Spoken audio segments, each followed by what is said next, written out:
చాలామంది మగవాళ్ళు పరిస్థితి ఎలా ఉంటుందంటే ఇంట్లో ఈగల మూత బయట పల్లకిల మూతలాగా ఉంటుంది.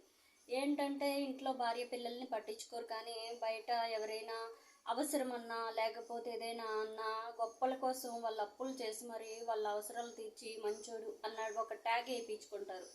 ఈ మంచోడు అనే ట్యాగ్ ఎంతకాలం నిలబడుతుంది అంటే, నువ్వు వాళ్ళ అవసరాలు తీర్చినంత కాలం, వాళ్ళకు ఉపయోగపడినంత కాలం నువ్వు మంచోడివే.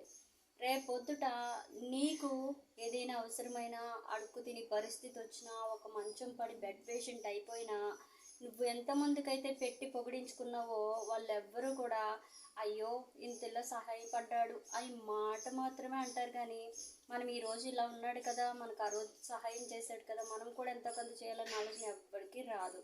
ఎవరికి వాళ్ళు సైడ్ అయిపోతారు. అప్పుడు ఎంటర్ అవ్వాల్సింది ఎవరంటే నీ భార్య పిల్లలే.